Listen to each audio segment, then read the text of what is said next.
Hey guys, welcome to today's live blog on the Clean Energy Package trilogue negotiations. I'm Dave Keating, and me and Frédéric Simon will be giving you the latest developments as EU lawmakers fight it out over Europe's energy future.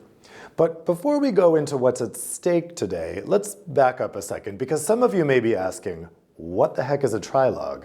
Well, it's one of these Brussels jargon words that refers to the last stage in the EU lawmaking process. It's when the EU's three lawmaking institutions, the Commission, the Council, and the Parliament, come together to agree the final version of a law. It's a dialogue that involves three institutions, hence a trilogue. Get it? Yes, it's a nonsense word made up by eurocrats that I'm pretty sure doesn't actually exist in the English language. Now, after the European Commission proposes a new piece of legislation, which is the first step in the process, it then passes to the European Parliament, the directly elected chamber representing EU citizens, and the European Council. That chamber is the one representing the 28 national governments in the EU. In this case, it specifically goes to the Energy Council within the European Council, and that's made up of all 28 national energy ministers. Now, the Parliament and the Council each make changes to the Commission's proposal, and they adopt their own proposed version of the law. These two different versions then need to be reconciled and combined into one version, and these talks are called the trilogues. For those familiar with the American lawmaking process, it's essentially the same thing as what we in the United States call the conference committee.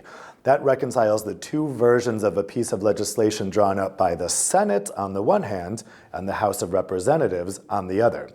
Now in the US, that combined version of the proposed law then has to go to the president, who can veto it if he doesn't like it. In the EU, this also applies to the Commission, the EU's executive branch, which could theoretically veto the proposal by withdrawing it if the Commission thinks it's been changed beyond all recognition in the trilogue process.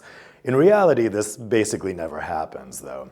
The trilogue agreement also has to be approved by a vote of the full Parliament and the full Council before it becomes law. But again, the agreement is almost always approved, so what we get at the end of a trilogue agreement is usually what we're going to get for the final version of a law. So what's so special about these particular trilogues?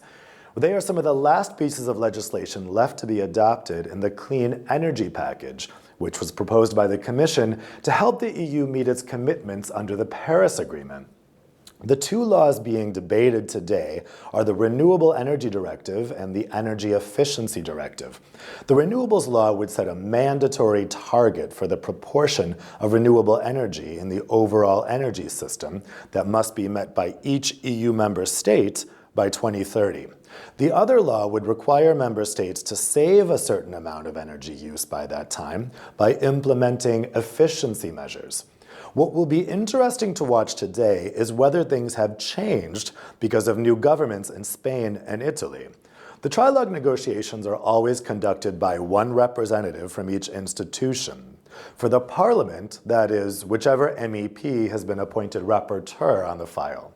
For the Council, one particular country negotiates on behalf of all 28, based on a mandate that the others agreed to give them.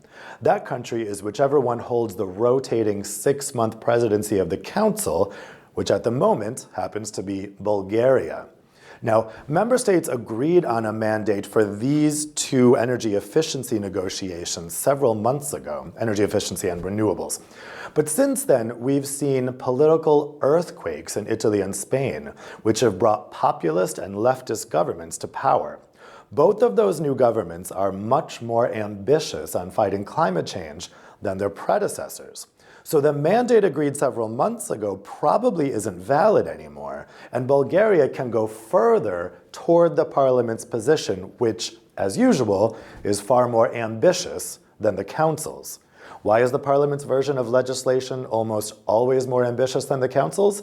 Well, that would require a whole other explanatory video, but suffice it to say, it's because the MEPs aren't the ones who actually have to implement this legislation, so they feel freer to be ambitious as they like.